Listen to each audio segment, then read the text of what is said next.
नमस्कार. माझं नाव अथर्व देशमुख. अ, लेखक नितीन रिंडे सर यांची आपण त्यांच्या लीळा पुस्तकांच्या आणि एकंदरीत इतर त्यांनी जे लेखन केलं आहे कादंबरी संदर्भात त्याबद्दल मुलाखत घेत होतो. आणि हा मुलाखतीचा दुसरा भाग आहे. सर, थँक्यू, तुम्ही जॉईन झालात. आणि सर, तुम्ही कादंबरी या संदर्भात समीक्षा लिहिली आहे आणि तुमचे मराठी कादंबरी पैस आणि परी हे या विषयावरील पुस्तके प्रकाशित झाले आहे.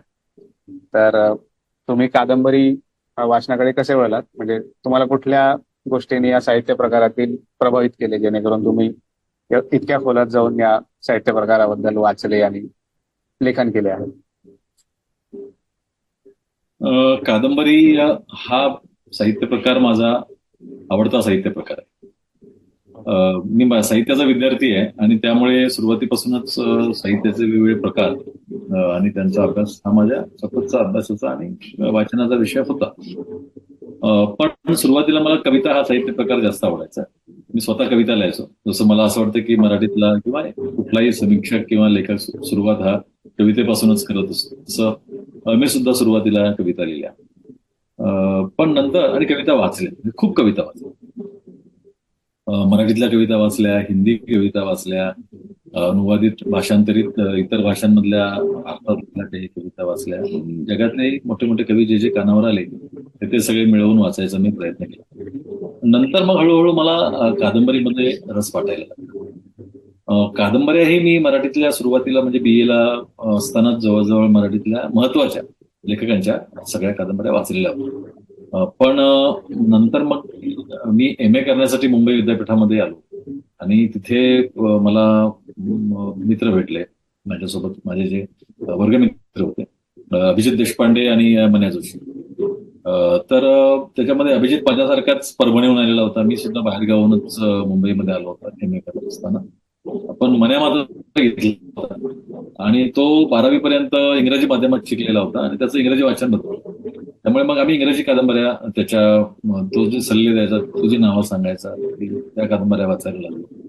तेव्हा भालचंद्र नेमाडे कम्पेरेटिव्ह लिटरेचरचे प्रोफेसर म्हणून मुंबई विद्यापीठामध्ये होते. त्यांना भेटून त्यांच्याकडून इंग्रजी वाचनाची सुरुवात कुठून करायची त्याबद्दल त्यांचा सल्ला घेतला.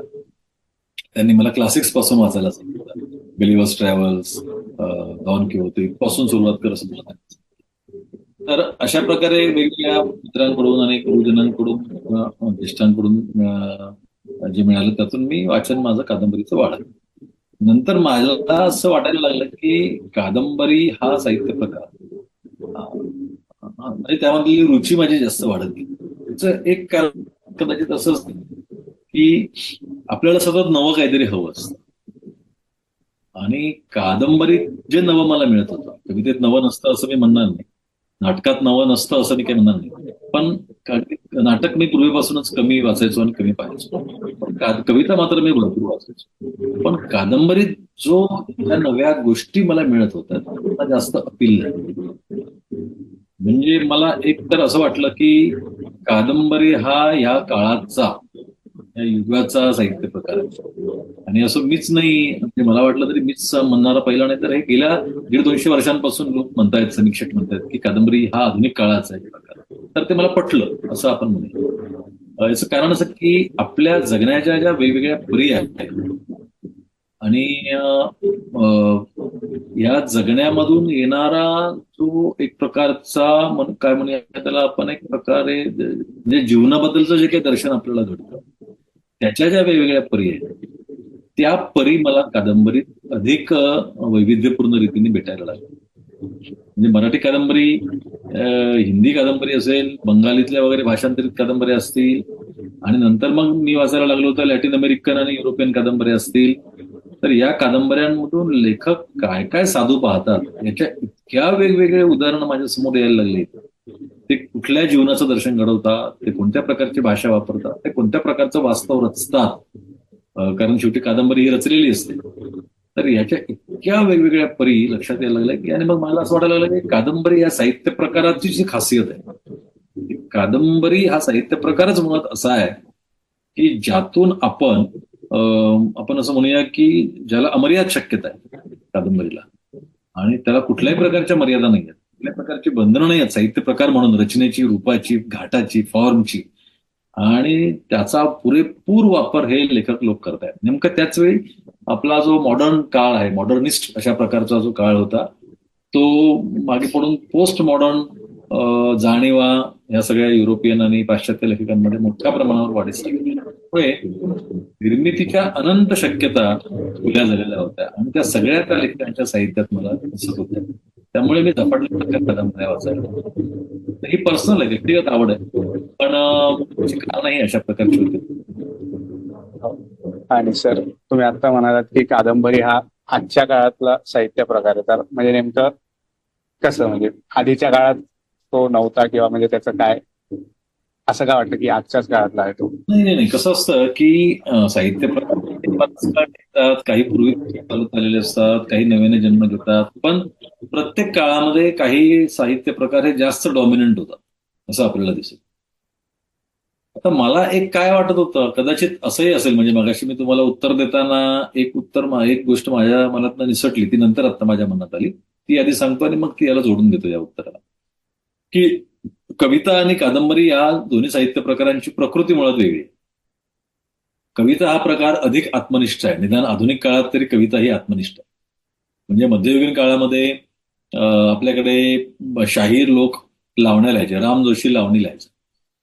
ती काय आत्मनिष्ठ कविता नव्हती. तो कल्पना करायचा की एक सुंदर तरुणीच्या मनामध्ये कोणत्या प्रकारच्या नवथर भावना किंवा शृंगारिक भावना प्रकट होतील आणि मग तो लिहायचा. त्या काही त्याच्या आत्मनिष्ठ जाणीवा नव्हत्या, सब्जेक्टिव्ह अशा प्रकारच्या. त्या राम जोशी नावाच्या एका सेल्फच्या त्या काही जाणीवा नव्हत्या. तर तिकडून आधुनिक काळामध्ये कविता आत्मनिष्ठेकडे जास्त झुकली आणि मॉडर्निझमच्या काळामध्ये ती अधिकच आत्मनिष्ठ झाली, टोकाची आत्मनिष्ठ झाली. आणि त्याचा प्रभाव जगभरच्या कवितांवर पडला, आपल्याकडे सुद्धा पडला. मराठीत पण आत्मनिष्ठ कविता लिहिली जायला लागली. ते मी जेव्हा शिकत होतो, BA करत होतो, MA करत होतो, किंवा नंतरच्या काळामध्ये मी जास्त साहित्याबद्दल विचार करत असताना किंवा क्रिएटिव्ह राहत असताना आत्मनिष्ठेकडे झुकलेला होतो म्हणा. त्यामुळे मी कविता वाचत होतो, कविता लिहित होतो. कादंबरी हा प्रकार तुलनेने वस्तुनिष्ठ जाणीवा प्रकट करणारा साहित्य प्रकार. आणि दुसरी गोष्ट अशी की तो आजच्या काळाचा आहे असं मी यासाठी म्हणतो, आणि इतर लोक सुद्धा यासाठी म्हणतात, की मुळातच तो नव्या काळात जन्माला आलेला साहित्य प्रकार आहे. आपल्याकडे कथनपर साहित्य प्रकार, नॅरेटिव्ह फॉर्म्स हे पूर्वीपासून होते, आणि कादंबरी हा नॅरेटिव्ह फॉर्म आहे. पण कादंबरीची घडण ही सगळी आधुनिक जीवनाने केलेली घडण आहे. म्हणजे सामान्य माणसांच्या जीवनामधले दैनंदिन अनुभव, त्यांच्या दैनंदिन जीवनातल्या भाषेतच ते मांडणे, अशी जी काही लक्षणं आपल्याला या साहित्य प्रकाराची दिसतात, प्राथमिक लक्षणं, ही सगळे आधुनिक जीवनाशी निगडीत लक्षणं आहेत. जुन्या काळात तितक्या प्रॉमिनंटली सामान्य माणसाचं जीवन येत नव्हतं, तितक्या प्रॉमिनंटली त्याची भाषा वापरली जात नव्हती. पुराणं असतील किंवा महाकाव्य असतील, त्याच्यामध्ये काही सामान्य माणसाला फारसं स्थान नसायचं. किरकोळ काही पात्र असली तर असायची, किंवा नाटकात पण नसायचं त्या काळात. म्हणजे हे मी सांगतो ते प्राचीन आणि मध्ययुगीन काळात. त्याच्यामुळे तो आजच्या काळाचा साहित्य प्रकार. दुसरं असं की आजच्या काळामधली जी गुंतागुंत आहे, जगण्यामधली गुंतागुंत आहे, विचार करण्यामधली जी गुंतागुंत आहे, जीवन समजून घेण्यामधली जी गुंतागुंत आहे, ती पकडण्याचा प्रयत्न करणारे हे साहित्य प्रकार आहेत. नाटक पण प्रयत्न करतो, कादंबरी पण तो प्रयत्न करते. पण म्हटलं तसं ही माझी एक व्यक्तिगत आवड आहे की नाटकाबद्दल मला तसं प्रेम नाही जितकं मला कादंबरी. आणि याचं कारण मला असं वाटतं की नाटक ही एक मिश्र कला आहे. म्हणजे माझं काय आवडण्याचं कारण की मला भाषेबद्दलचे एक आतून काय म्हणजे त्याला धागा माझा भाषेशी जोडला गेलेला आहे, की मी जेव्हा कादंबरी वाचतो त्यावेळी मी ती पूर्ण कल्पनेनं उभी करतो आणि ते मला जास्त आवडतं. माझ्या डोळ्यासमोर मीच काय, कोणी जेव्हा कादंबरी वाचतो तेव्हा ती कल्पनेनं उभीच राहते ना त्याच्या डोळ्यासमोर. पण तुम्ही जेव्हा नाटक किंवा सिनेमा पाहता त्यावेळी तुम्हाला त्याच्यातून एक सांकेतिक अर्थ त्या दृश्यातून प्रकट होतो, तो तुम्ही स्वीकारत असता. तुमच्यासमोर व्हिज्युअल्स असतात. कादंबरी वाचताना तुमच्यासमोर व्हिज्युअल्स नसतात. तर ते जे कादंबरीचं अंग आहे ते मला जास्त भावतं. त्यामुळे मी कादंबरीबद्दल जास्त प्रेमाने बोलतो नाटकात. हे साधं त्याचं उत्तर. पण ती आजच्या काळाची असं यासाठी मला वाटतं एक कारण ते मी तुम्हाला सांगितलं. दुसरं म्हणजे ती जगण्यातली गुंतागुंत पकडण्याचा कादंबरी जे प्रयत्न करते ते मला फार भावतं. जगभरातले मोठे लेखक त्या पद्धतीनं या जीवनाशी भिडतायत ते पाहणं फार फॅसिनेटिंग असतं. म्हणजे मार्केज 70-60 वर्षापूर्वी जे लिहित होतं त्यापेक्षा आजच्या काळामधला आंद्रे न्यूमन सारखा लेखक, स्पॅनिश लेखक, किंवा सॅन्टियागो गॅम्बॉ सारखा लेखक स्पॅनिशमधील, हे जीवन खूप वेगळ्या पद्धतीने बघतायत मार्केसपेक्षा किंवा योसापेक्षा किंवा बोर्खेसपेक्षा. आणि ते ती धडपड आहे त्यांची, त्यात ते यशस्वी होत आहेत असं आपल्याला म्हणता येणार नाही. परंतु ही कॉम्प्लेक्सिटी पकडण्याचा, यातले विरोधाभास पकडण्याचा ते प्रयत्न जो करतायत तो पाहणंच मुळात असं एक थरारून टाकणार असतं. म्हणजे कादंबऱ्या मला थरारून टाकतात असं म्हणायला काही हरकत नाही. त्याच्यातून जे काही ते भाषेचा वापर करून जे उभं करतात ते थरारून टाकणार असतं. आणि म्हणून कादंबरी ह्या साहित्य प्रकाराबद्दल मी जास्त बोलायला लागलो, वाचायला लागलो आणि लिहायला पण. आणि सर, भारतात कादंबरी ब्रिटिशांच्या संपर्कानंतर निर्माण झाली असं एक मत आहे, तर याबद्दल तुम्हाला काय वाटतं? तर ते एक समीक्षक म्हणून त्याचं उत्तर द्यावं लागेल की हा. लिहिलं पण आहे त्याच्याबद्दल परिसंवादामध्ये. पण माझ्या आधी अनेकांनी लिहिलेलं आहे. आणि साधारणतः मी थोडक्यात सांगतो, आता ही मुलाखत पाहणाऱ्या की साधारणपणे दोन दृष्टिकोन याबद्दल. एक दृष्टिकोन असा आहे की कादंबरी ही मुळातच आपल्याकडे होती पूर्वीपासून, आणि तो काही परदेशातून आलेला साहित्य प्रकार नाही. आणि दुसरा दृष्टिकोन असा आहे की कादंबरी हा पूर्णपणे आधुनिक साहित्य प्रकार आहे. त्यातली जी सेन्सिबिलिटी आहे ती आधुनिक आहे. त्याचा परंपरेशी, पारंपरिक मानसिकतेशी, जीवनदृष्टीशी संबंध नाही. आधुनिक पूर्व जीवनदृष्टीशी काही संबंध नाही. आणि त्यामुळे कादंबरी हा आधुनिक साहित्य प्रकार. असे दोन दृष्टिकोन आपल्याला याबद्दल मांडलेले दिसतात. माझा दृष्टिकोन हा मधला दृष्टिकोन, मध्यम.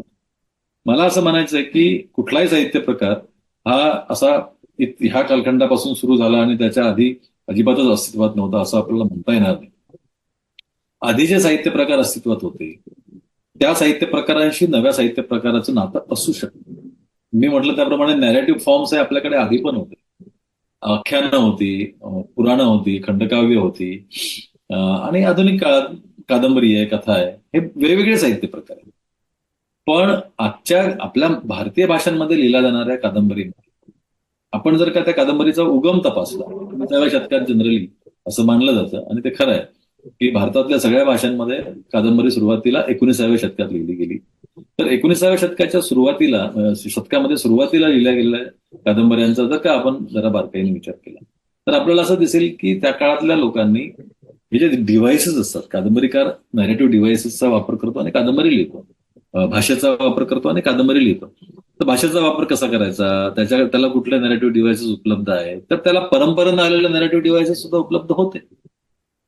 तो काय एकदम पूर्णपणे खंडित झालेला नव्हता परंपरेपासून. हा, तर एक घडलेलं होतं असं की परंपरेनं चालत आलेले नॅरेटिव्ह डिव्हाइसेस फारसे उपयोगाचे नव्हते. त्याला ज्या प्रकारचं एक त्याच्यासमोर मॉडेल होतं, तर त्याने एक लक्षात घ्या की 19व्या शतकातल्या लेखकाने पहिल्यांदा कादंबरी लिहिली, त्याने परकीय भाषांमधल्या कादंबऱ्या वाचल्या, आणि मग त्याने कादंबरी लिहायला सुरुवात केली, किंवा भाषांतरित झालेले कथा साहित्य वाचलं आणि त्याने कादंबरी लिहायला सुरुवात केली. त्यामुळे त्याच्यासमोर एक मॉडेल होतं, ते कादंबरीचं होतं. पाश्चात्य, खास करून इंग्रजीमधून त्याने जे वाचलं, तर त्याच्याकडे जे नॅरेटिव्ह डिव्हाइसेस होते त्याच्यापर्यंत आलेले, परंपरेत त्याच्यापर्यंत पोहोचलेले म्हणतोय. कारण की परंपरेतले सुद्धा सगळेच नॅरेटिव्ह डिव्हाइसेस काही 19व्या शतकातल्या लेखकाला उपलब्ध नव्हते, हे लक्षात घ्या. म्हणजे उदाहरणार्थ, प्राकृत भाषेमध्ये, प्राकृत महाराष्ट्री नावाची जी भाषा आहे, जैन प्राकृत महाराष्ट्री, या भाषेमध्ये गद्यामध्ये सुद्धा आणि पद्यामध्ये सुद्धा कथनपर साहित्य कृती निर्माण झालेल्या आहेत.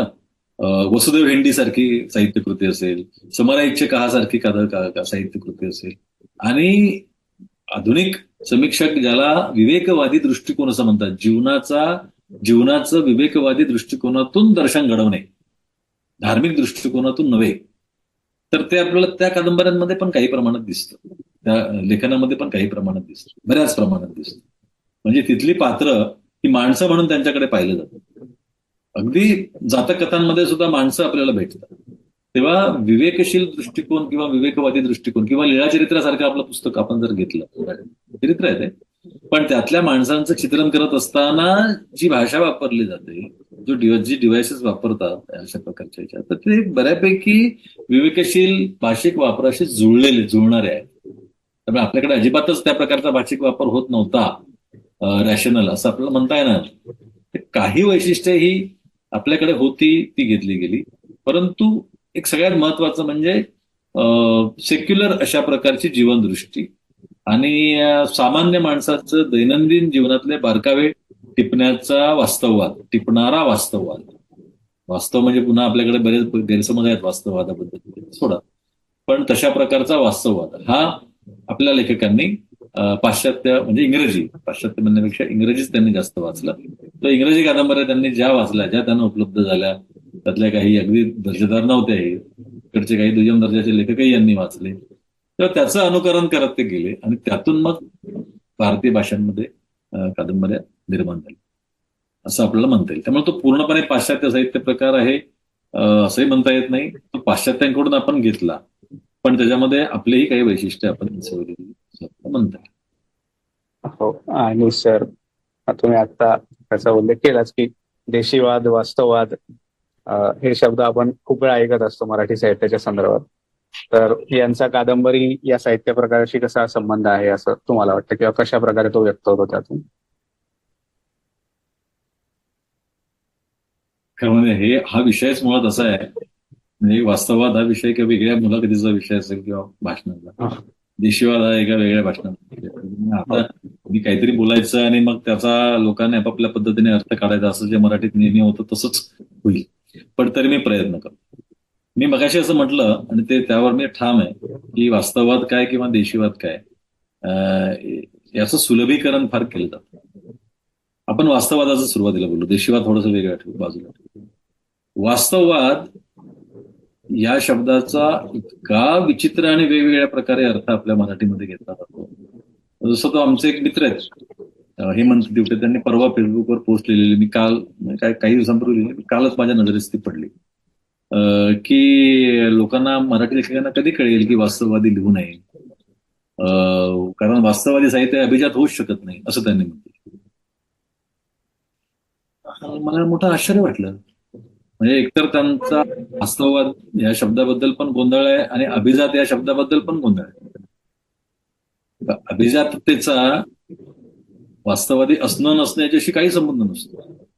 अभिजातता, क्लासिक लिटरेचर कशाला म्हटलं जातं, तर जे अनेक वर्षांच्या अभिरुची पालटानंतर सुद्धा टिकून राहतं. अनेक म्हणजे 200, 300, 400, 500 वर्ष जे टिकलं ते त्या भाषेमधलं अभिजात साहित्य असतं.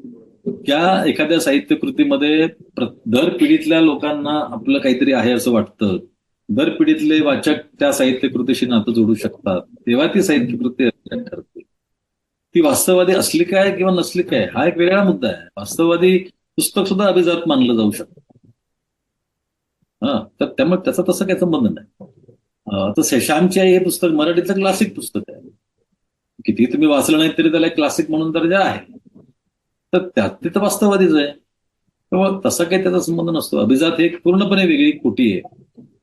असो, वास्तववाद समीक्षेच्या याच्यामध्ये आपण जेव्हा म्हणतो त्यावेळी एक लक्षात घेतलं पाहिजे की तो एक साहित्य, काय म्हणूया त्याला आपण, साहित्याचा जीवनाकडे बघण्याचा एक दृष्टिकोन आहे किंवा कलेचा जीवनाकडे बघण्याचा एक दृष्टिकोन आहे.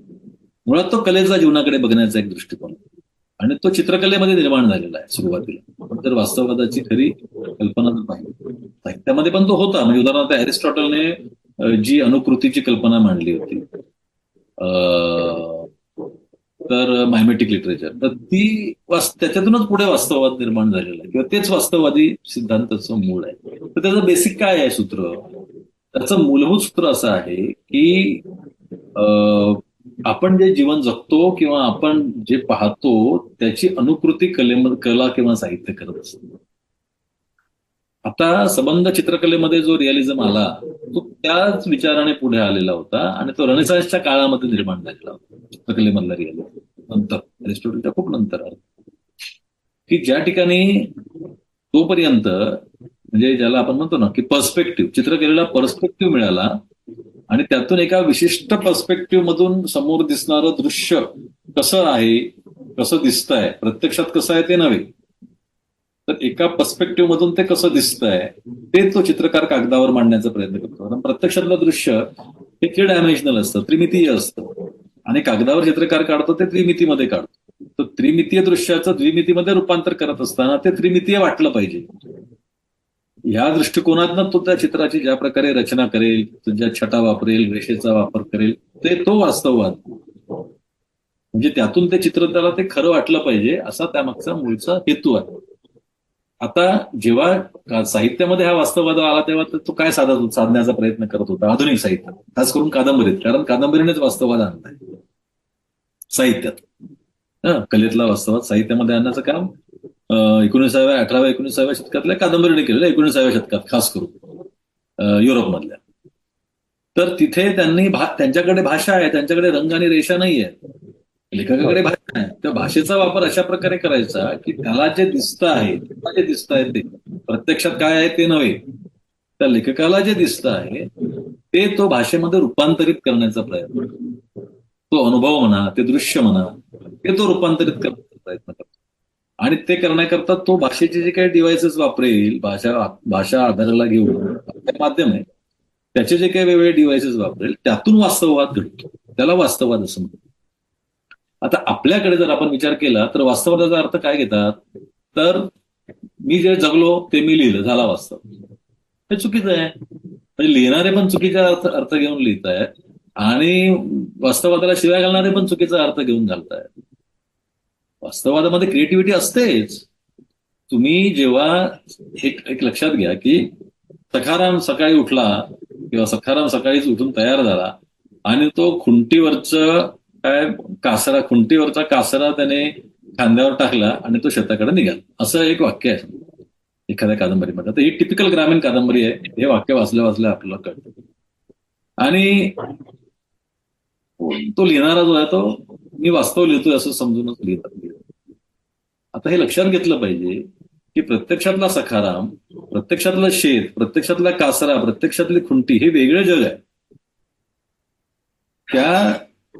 ते त्याने पाहिलंही असेल त्या लेखकाने. पण जेव्हा त्याने जे पाहिलेलं आहे त्या दृश्याचं भाषेमध्ये रूपांतर करून पाहतो आहे, त्या क्षणी रचनेला सुरुवात होते. रचना त्याला भाषेत ते रचावं लागतंय पुन्हा एकदा. तिथे ते रचण्याकरता म्हणून तो जे टूल्स वापरतो ते त्याला वास्तववाद म्हणतात. याची जाणीव ना लिहिणाऱ्याला असते ना त्याच्याबद्दल बोलणाऱ्या समीक्षकाला असते. सुद्धा मराठीमध्ये परिस्थिती आहे की जेव्हा तो लिहायला बसतो त्यावेळी त्याला नाव द्यावं लागतं त्या पात्राला, त्याला त्याच्या मुवमेंट्स बद्दल लिहावं लागतं त्या पात्राच्या. त्याच्यानंतर त्याच्या मनात काय विचार चालले, तो शेताकडे निघाला, त्याच्या मनात शेताचे काहीतरी विचार असतील ना, त्याच्याबद्दल लिहावं लागतंय. हे सगळं लेखकाला कन्स्ट्रक्ट करावं लागतं, त्याला भाषेत रचावं लागतं, तेव्हा ते भाषेत रचित असतं. तर प्रत्यक्षातलं चित्र हे कागदावर कसं उमटेल याच्यासाठी वापरलेले डिव्हाइस चित्रकलेतल्या वास्तववादामध्ये असतात. तसं प्रत्यक्ष तुम्ही जो अनुभव घेतलेला असेल तो वेगळा आहे. तो आहे तसा कागदावर येऊ शकत नाही, कारण ते एक भाषिक रचित असतं. तेव्हा ते भाषिक रचित तयार करण्याकरता, उभारण्याकरता, भाषेमध्ये रचण्याकरता म्हणून तो जे वापरतो, जे टूल्स वापरतो त्याला वास्तववाद असं. त्यामुळे कुठलाही वास्तववाद हा हुबेहूब हा भ्रमच आहे. कारण आपल्याला माहिती आहे की एक दृश्य पाहिलं आणि 10 लोकांना त्याचं वर्णन लिहायला सांगितलं तर 10 प्रकारची वेगवेगळी वर्णनं येणार.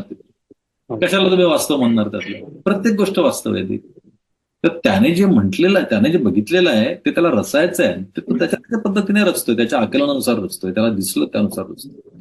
त्याचा वर्ल्ड व्ह्यू असेल त्याचा, तो त्याच्यामध्ये मिसळतोय आणि त्यातून ते घडतंय सगळं, ते लिखाण घडतंय. तर हे तर मी सुरुवात सांगितली. म्हणजे इथून वास्तववादाची चर्चा सुरू व्हायला पाहिजे. खरं वास्तव म्हणजे काय याच्याबद्दल हजार प्रश्न पडले.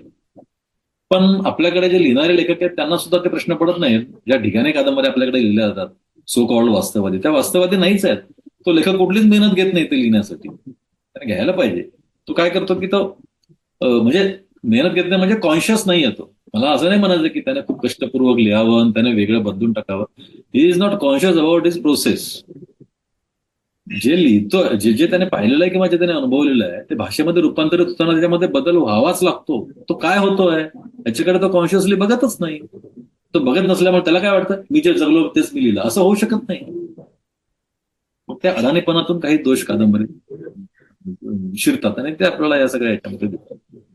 तर हे वास्तवाबद्दल आपल्याला म्हणता येईल असं मला वाटतं. आणि सर देशीवादाबद्दल सांगू शकाल का थोडक्यात? आता देशीवाद हा नेमाड्यांनी मांडलेला विचार. खरं तर मला जेव्हा मगाशी म्हटलं की मला कादंबरी हा साहित्य प्रकार आवडायला लागला, तेव्हा हा. मी मराठी कादंबऱ्या वाचून झाल्यानंतर किंवा वाचत असताना मला परदेशी कादंबऱ्या का आवडायला लागल्या, त्याला काही कारण असतं. तर माझ्या असं लक्षात आलं की म्हणजे मी ते एका लेखात लिहिलेलं पण आहे की कादंबरीकार नेमाडे आणि समीक्षक नेमाडे याच्यामध्ये जो फरक आहे, तो फरक का पडला तर तो देशीवादामुळे पडलेला आहे. म्हणजे स्वतः नेमाडे कादंबरी लिहित असताना अजिबात कट्टर देशीवादी राहत नाहीत. देशीवाद म्हणजे तुमच्या भूमीवर तुमचं प्रेम असणं आणि तुमच्या कल्चरल व्हॅल्यूज या तुमच्या साहित्यामधून दाखवणं, त्याला नेमाड्यांनी देशीवाद म्हटलं, थोडक्यात सांगायचं झालं. दुसरी गोष्ट म्हणजे परकीय म्हणून काही दाखवायचं नाही. परक म्हणून जे असेल कल्चरली सांस्कृतिक दृष्ट्या ज्या परक्या गोष्टी, त्यांचा त्यांचा माझ्यावरती पगडा दिसला नाही, याला देशीवाद म्हणतात. आणि ते एक संघर्षाचं माध्यम आहे, असं नेमाड्यांनी स्वतः म्हटलेलं आहे की ज्यावेळी परक्या संस्कृतीचं आपल्यावरती आक्रमण होतं त्यावेळी आपण देशीवादी असलं पाहिजे, म्हणजे आपली संस्कृती टिकवता येते. हे सगळं ठीक आहे, म्हणजे थेरॉटिकली हे सगळं मांडता येऊ शकतं माणसाला. पण लेखकाने देशीवादी असणं म्हणजे काय असणं, हा माझ्यासाठी महत्वाचा प्रश्न. आणि माझं असं ठाम मत आहे की नेमाडे हे लिहिताना देशीवादी नसतात, कादंबरी लिहिताना ते देशीवादी नाहीत. ते देशीवादी आहेत विचाराने, हे त्यांच्या कवितेत आपल्याला दिसतं. पण कादंबरी हा साहित्य प्रकार असा आहे की तुम्ही तिथे देशीवादी राहू शकत नाही. म्हणजे काय, तर तुम्ही तिथे अशा, आता त्यांनी हिंदूमध्ये प्रयत्न केलेला आहे बऱ्यापैकी, पण तरी सुद्धा अशा अनेक गोष्टी आहेत हिंदूमध्ये आलेल्या की ज्या आता खरं म्हणजे देशीवाद कशाला म्हणायचं, म्हणजे देशीवाद नेमाडे म्हणतात त्याला म्हणायचं का इतर लोक मानतात त्याला म्हणायचं, हा थोडासा गोंधळाचा प्रश्न. म्हणजे मला असं म्हणायचं आहे की नेमाडे ज्या अर्थाने देशीवाद मानतात त्याच्यापेक्षा वेगळ्या अर्थाने लोक त्याच्यापेक्षा वेगळा त्याचा लोक अर्थ घेतात. म्हणजे लेखक, मराठीमधले जे देशीवादी लेखक आहेत, मराठी कादंबरी लिहिणारे देशीवादी लेखक, त्याने त्याचा वेगळाच अर्थ घेतलेला आहे आणि त्यांनी स्वतःला एका पिंजऱ्यामध्ये बंदिस्त करून घेतलेला आहे. त्याच्या पिंजऱ्यात नेमाडे कधी अडकलेच नाहीत स्वतः. म्हणजे मी माझ्या भूमीबद्दलच लिहिणार, मी माझ्या अनुभवाबद्दलच लिहिणार, मी माझ्या ग्रामीण वास्तवाबद्दलच लिहिणार, ग्रामीण मूल्यांचाच मी पुरस्कार करणार, असं एक अशा प्रकारची एक आग्रही भूमिका मराठीतल्या ग्रामीण देशीवादी अशा प्रकारच्या गेल्या 20-25-30 वर्षातल्या लेखकांमध्ये मोठ्या प्रमाणावर दिसतात. आणि नेमाडे स्वतः अशा प्रकारच्या लेखकांचं कौतुक करतात, पण नेमाडे स्वतः असं लिहित नाही, ते आपण लक्षात घेतलं. आणि नेमाड्यांनी हिंदूमधून एक वेगळ्या प्रकारचा सांस्कृतिक देशीवाद मांडण्याचा प्रयत्न केलाय, जो या लेखकांच्या देशीवादापेक्षा खूप व्यापक आहे, असं माझं म्हणणं. म्हणजे समाजशास्त्रामध्ये, संस्कृती अभ्यासामध्ये, कल्चरल स्टडीजमध्ये एक साऊथ एशियन रियालिटी किंवा साऊथ एशियन कल्चर म्हणून जी काही कल्पना आहे ती मांडण्याचा प्रयत्न नेमाडे हिंदूमध्ये करतात. म्हणजे त्यांचा देशीवाद किती व्यापक झालाय बघा. दक्षिण भारतीय सांस्कृतिक परिवेश नेमाड्यांनी हिंदूमध्ये स्वीकारलेला आहे, ज्याच्यामध्ये अनेक समाज आहेत, अनेक धर्म आहेत, अनेक संस्कृती आहेत, अनेक भाषा आहेत. अशा प्रकारचं ते एक मल्टीकल्चरल चित्र आहे जे नेमाड्यांना उभं करायचं आहे. आणि नेमाड्यांनी स्वतः म्हटलेलं आहे की एखाद्या गावामध्ये सुद्धा अनेक जातींचे, अनेक धर्मांचे, अनेक भाषांचे, अनेक सांस्कृतिक मूल्यांचे लोक एकत्र राहतात आणि हाच आमचा देशीवाद, असं नेमाड्यांनी सुद्धा म्हटलेलं आहे.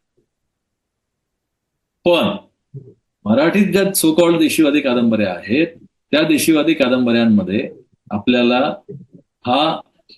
ही सांस्कृतिक वैविध्यता फारशी दिसते. मराठीतल्या ग्रामीण कादंबऱ्या घ्या, मराठीतला हा एक वेगळा विषय आहे, मराठीतल्या दलित कादंबऱ्या घ्या, ग्रामीण कादंबऱ्या घ्या, देशीवादी कादंबऱ्या घ्या, त्या फार एकारलेल्या आहेत या बाबतीमध्ये. याचं कारण त्या लेखकांच्या संवेदनशीलता एकारलेल्या आहेत आणि त्यांनी आपल्या एकारलेल्या संवेदनशीलतेला पूरक असा देशीवादाचा अर्थ घेतलेला आहे, असं मला वाटतं. आणि सर, म्हणजे मराठी कादंबरीच्या इतिहासात कुठल्या कादंबऱ्या तुम्हाला महत्वाच्या वाटतात स्वतःला? पुन्हा आता तो प्रश्न आहे. महत्वाच्या कादंबऱ्या जर आपण म्हणजे मराठी कादंबरीच्या इतिहासात हा प्रश्न बरोबर आहे, चांगला आहे. हो. मला कुठल्या आवडतात ते मी सांगणार नाही.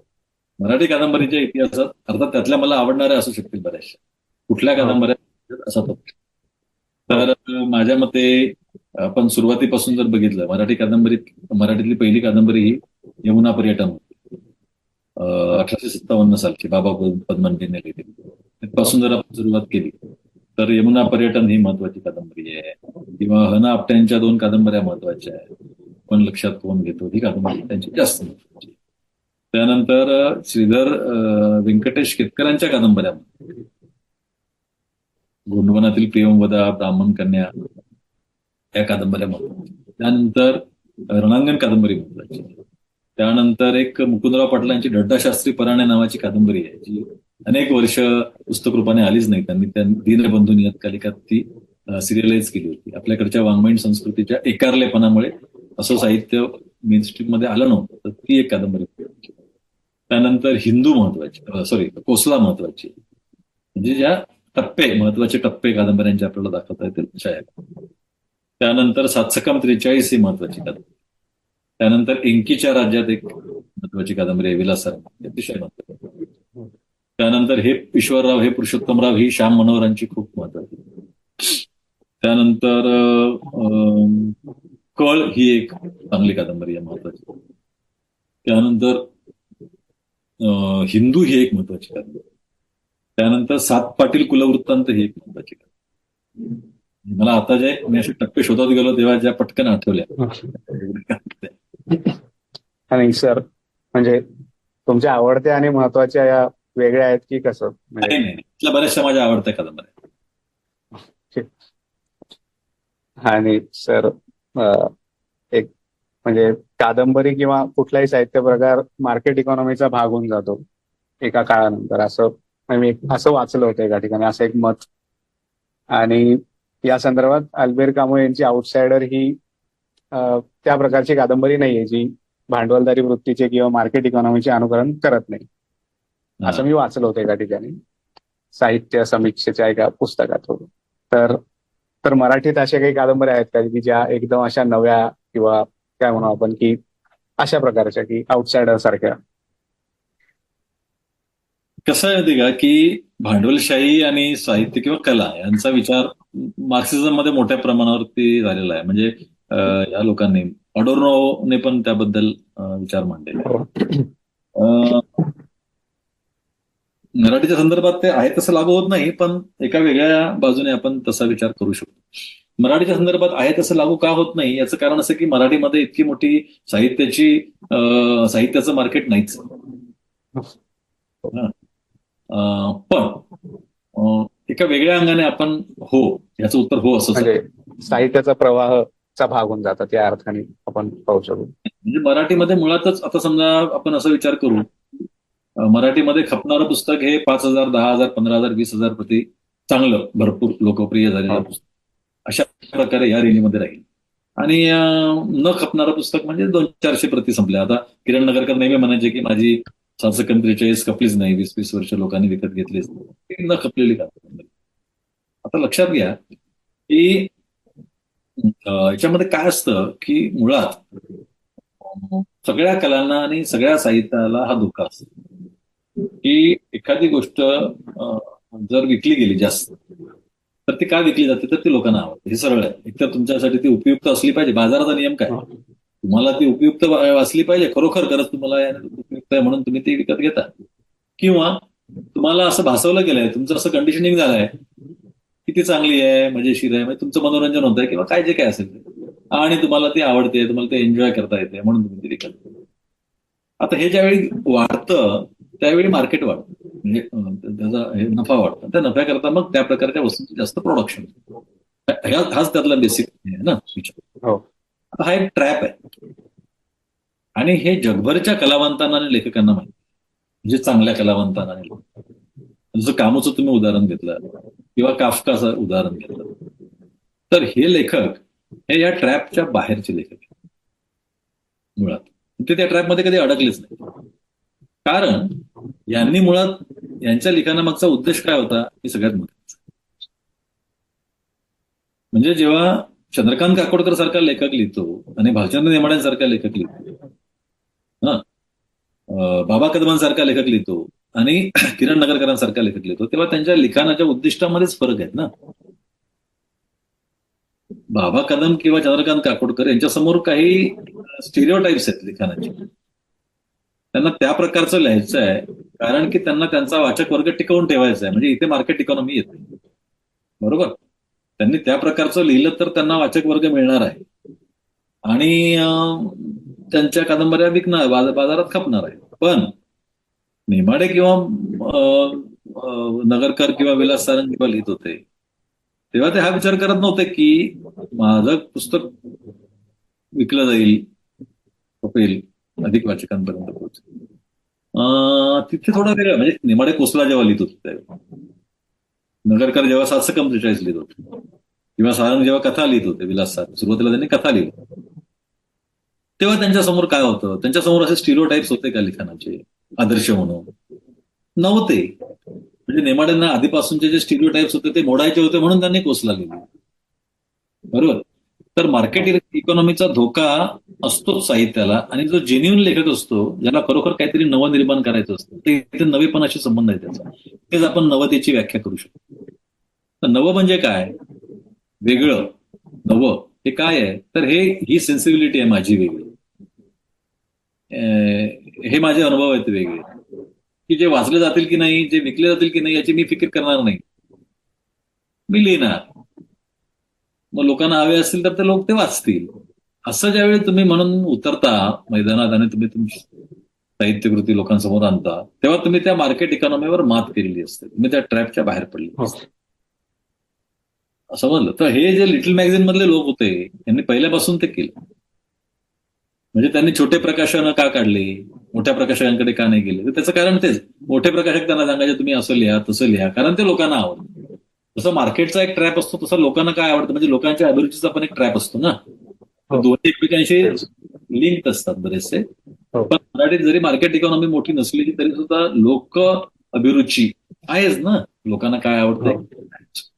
तर त्यांना प्रकाशकांकडे जायचं नव्हतं, त्यांनी छोटी छोटी मासिकं का काढली? कारण त्यांना या प्रस्थापित मासिकांकडे जायचं नव्हतं. कारण प्रस्थापित मासिकवाले संपादक किंवा प्रकाशक हे त्यांना एका विशिष्ट प्रकारे लिहायला सांगतात. त्यामुळे आता कोलटकरांसारखा माणूस आयुष्यभर, अशोक शहाणे आणि कोलटकर यांनी जे छोटे छोटे म्हणजे प्रास प्रकाशन काढलं आणि ते कविता संग्रह काढले आणि त्यांचं वितरण केलं नाही. आता आपण वैतागतो, म्हणजे मी पण कधी कधी वैतागतो की असं का केलं ते. पण त्यामागे एक दृष्टी आहे, पण लक्षात घेतलं पाहिजे की त्यांना त्या मार्केटमध्ये अडकायचंच नाहीये मुळात. तुम्हाला जेन्युअनली ते पुस्तक हवं आहे ना, तुमची इच्छा आहे ना वाचायची, मग तुम्हाला प्रयत्न करा, तुम्हाला ते मिळेल कुठेतरी. आणि मग ते तब्येतीने काढतील, 10 वर्ष लावतील, 15 वर्ष लावतील ते पुस्तक काढायला, कारण त्यांना काही ते मार्केटमध्ये टाकून खपवायचं नाही आणि पुरस्कार पण मिळवायचे नाही. तर हे त्या ट्रॅप मधून बाहेर पडणं असतं, म्हणजे ते कुठल्याही चांगल्या लेखकाचं लक्ष नसतं. आणि नवेपणाचा, वेगळेपणाचा संबंध त्याच्याशी असतो. असेच लेखक लोक नवीन काहीतरी देऊ शकतात, असेच लेखक साहित्यामध्ये क्रांती करू शकतात की जे त्या भांडवलशाहीच्या ट्रॅपमध्ये किंवा लोकप्रियतेच्या, लोकाभिरुचीच्या ट्रॅपमध्ये अडकत नाही. आणि सर, मराठीत असे काही कादंबऱ्या वगैरे आहेत ज्या तुम्ही सांगू शकाल ज्या या ट्रॅपमध्ये अडकल्या नाहीत? मी आता नावं घेतली ना, ओके. हा, त्या प्रकारचीच ती उदाहरण आहेत. आणि सर, वयाचा आणि नवीन स्वरूपाच्या साहित्य निर्मितीचा काही संबंध असतो असं तुम्हाला वाटतं का? की तरुण वयात एक चिकित्सक वृत्तीने एखादी व्यक्ती लिहू शकते, ते वय वाढतं तसं नाही लिहू शकणार, किंवा असं काही वाटतं तुम्हाला? नाही, असं काही नसतं असं मला वाटतं. कारण की आपण जर आता मराठीमध्ये काही फारसं तसं दिसत नाही. आपल्याकडे एक जी समजूत आहे समाजामध्ये की 50शी आली आता थकलं, आता सगळं संपलं, लिहायचं सांगायचं संपलं. तर ती समजूत ही कदाचित एकंदरीतच आपल्या जीवनाकडे बघण्याचा दृष्टिकोन तसा आहे, त्यामुळे पण तयार झाली असेल. कारण एरवी पण लोक म्हणतात की आता माझ्याकडून काही होणार नाही, आता माझं वय झालं. पण आपण जर अनेक अशी उदाहरणं बघितली तर असं दिसत नाही. अनेक सिनेमा दिग्दर्शक, गंभीर सिनेमा दिग्दर्शित करणारे हे 80-90 100व्या वर्षापर्यंत क्रिएटिव्ह राहिलेले आहेत आणि खूप चांगलं निर्माण त्यांनी केलेलं. साराभागो सारखा लेखक वयाच्या 60मध्ये कादंबरी लिहायला सुरुवात करतो. पहिली कादंबरी 58व्या वर्षी लिहितो, वय वर्ष 58. आणि तो नोबेल पारितोषिक मिळवतो. तो ब्लाइंडनेस सारखी आणि इतर अनेक त्याच्या ज्या कादंबऱ्या आहेत, अं, त्याच्या ऑल द नेम्स सारखी क्लासिक कादंबरी, अनेक कादंबरी. झोरान जोकोविच सर्बियन लेखक आहे. त्याची पहिली कादंबरी 45व्या वर्षी त्याने लिहिली. तो प्राध्यापक होता आणि समीक्षक होता. 45व्या वर्षी त्याने ठरवलं की आता बास झाला, आता हे आपण समीक्षा वगैरे काय लिहायचे नाही, आता आपण क्रिएटिव्ह रायटिंग करायचं, आणि त्याने कादंबरी लिहिली 45व्या. त्या असं काय वयाचा काय संबंध आहे असं वाटत नाही. तुमच्या सेन्सिबिलिटीचा संबंध असतो नवेपणाशी, नवे काही लिहिण्याशी. वयाचा काय संबंध नसेल. हो. आणि सर, तुम्ही स्वतः असा काही फरक करता का की ही प्रसिद्ध कादंबरी आहे किंवा ही गंभीर कादंबरी आहे किंवा कसं? लोकप्रिय कादंबरी आणि गंभीर कादंबरी. हा तेच लोकप्रिय प्रसिद्ध तेच खूप हा, टिकली जाणारी असं. हो ना. गंभीर कादंबरी मी मगाशी म्हटलं तसं त्या कादंबरीत हो अंतर्गत काय आहे त्याच्यावरून आपण ठरवू शकतो की ती कादंबरी गंभीर आहे की पॉप्युलिस्ट आहे, लोकानुनयी आहे. हो लोकप्रिय म्हणण्यापेक्षा एखादी गंभीर कादंबरी पण लोकप्रिय होऊ शकते. लोकप्रिय होणं न होणं हे लेखकाच्या हातात नसतं. पण लोकानुनयी म्हणजे लोकांच्या अभिरुचीचा अनुनय करणारी अशी ती आहे की नाही, याच्यात थोडासा फरक असतो. पण मी एक कथा यावर लिहिली होती. हे जर हा गुंतागुंतीचा विचार आहे की खरोखर इतकं आपल्याला ते ब्लॅक अँड व्हाईट मध्ये बघता येतं का. तिला काही लोक लेख म्हटले होते, मी त्याला कथा म्हणतो. आणि ती मुक्त शब्दाच्या दिवाळी यांच्यात प्रसिद्ध झाली, बरेच जुनी आहे. झाले 12-15 वर्ष. 2 कादंबऱ्या आणि 3 लेखक नावाची कथा. आणि त्याच्यामध्ये मी एक तरुण प्रोटॅगॉनिस्ट लहानपणी तरुण प्रोटॅगॉनिस्ट आहे त्या कथेचा, आणि तो शाळा कादंबरी वाचतो. शाळा ना ती मिलिंद बोकीलांची हो शाळा शाळा कादंबरी वाचायला घेतो. आणि ती शाळा कादंबरी वाचत असताना त्याला सारखं वाटतं की अरे या कथानकाला समांतर कथानक आपण कुठल्या तरी कादंबरीत वाचलेलं असं त्याला सारखं वाटतं. आणि मग एकदम त्याला आठवतं की आपण लहानपणी एक कादंबरी वाचली होती, शाळा सुटली पाठी फुटली या ना, बाबा कादंबरी हो आहे. आणि मग त्या संबंध कथेमध्ये मी त्या दोन्ही कादंबऱ्यांमधल्या सिमिलॅरिटीज दाखवल्या. हा, आता कथानक सारखं नाहीये, कथानक वेगवेगळी आहेत पूर्णपणे, पण त्यातली आशयसूत्र सारखी. आणि मग मला प्रश्न पडला होता की असं का व्हावं. बाबा कदमांवरती आपण पॉप्युलिस्ट रायटर असा शिक्का मारलेला आहे लोकांनाही, आणि मिलिंद बोकील हे गंभीर लेखक आहेत असं मानलं जातं. पण एका पॉप्युलिस्ट कादंबरीतले आशयसूत्र गंभीर कादंबरीत येतात, ते कसं काय होऊ शकतं. आणि मग मी त्याच्यामध्ये असा एक विचार मांडला होता की लेखक हा लेखक असतो.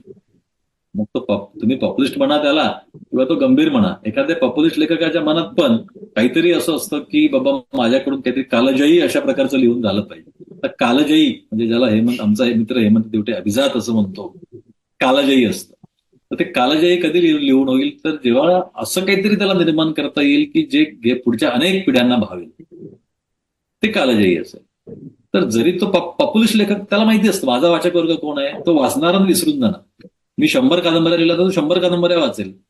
मी 100 कादंबऱ्यांमध्ये तेच लिहिलं तरी तो वाचेल, कारण त्याला ते त्या प्रकारचं वाचायला आवडतं आणि तो ते वाचून विसरून जातो. मागे आमचे दुसरे मित्र आहेत संजय भास्कर जोशी, यांनी एक सर्व्हे केला होता की कुठल्या प्रकारची पुस्तकं वाचली जातात. तर आपण असं म्हणतो की गंभीर कादंबऱ्या कमी लोक वाचतात आणि पॉप्युलिस्ट कादंबऱ्या जास्त लोक वाचतात. पण त्यांच्या सर्व्हेमध्ये असा एक त्यांनी निष्कर्ष काढला होता, तो इंटरेस्टिंग होता.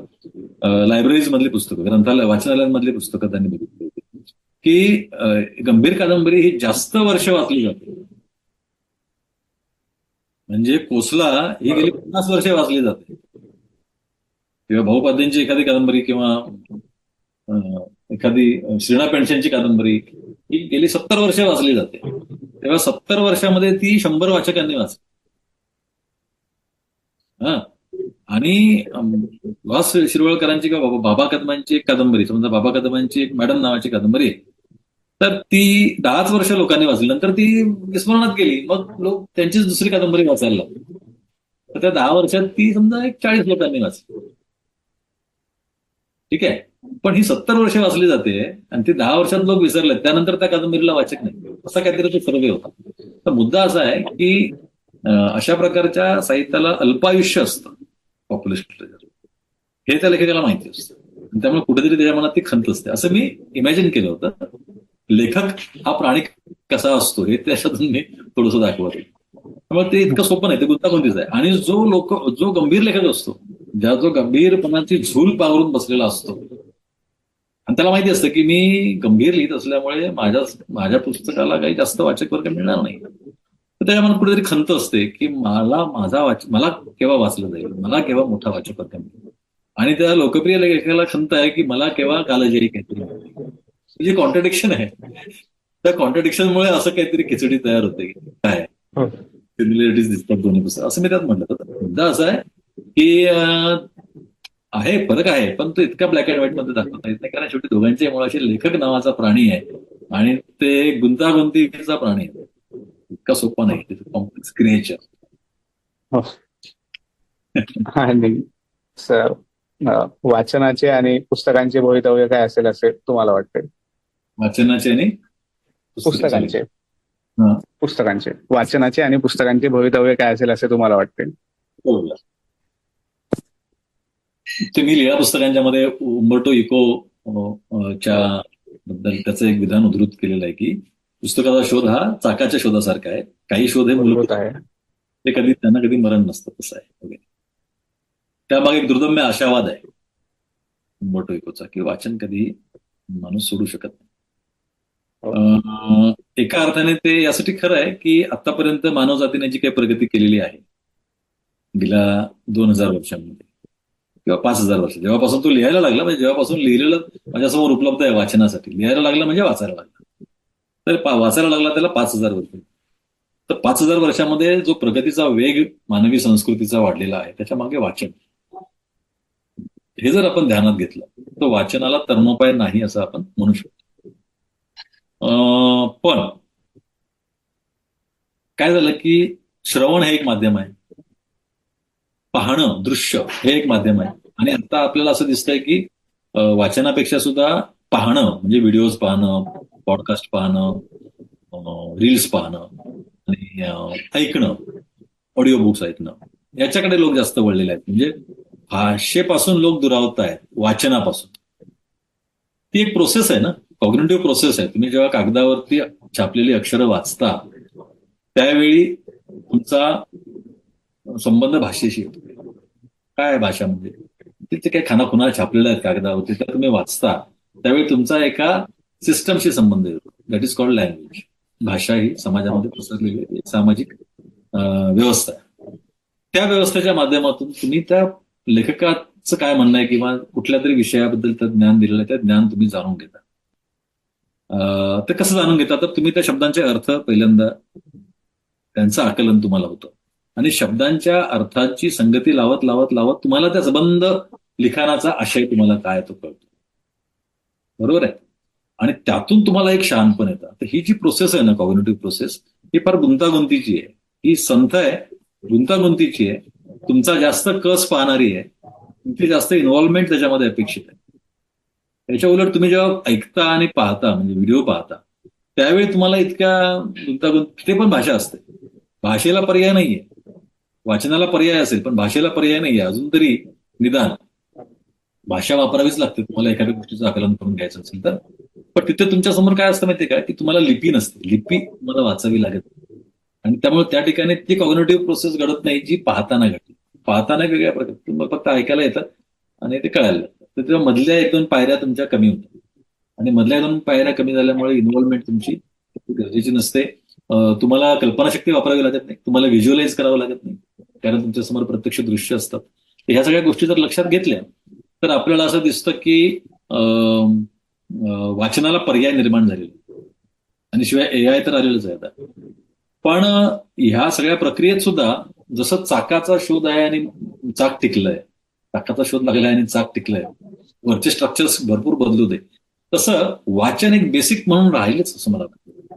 हा, तुम्ही पुस्तक नाही वाचणार, तुम्ही स्क्रीनवर वाचाल, पण ते राहील. ई बुक वाचाल, राहील, कमी प्रमाणात राहील, पण राहील.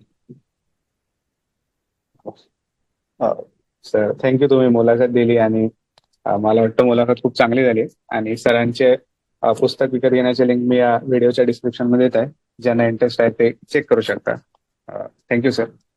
थँक्यू. धन्यवाद.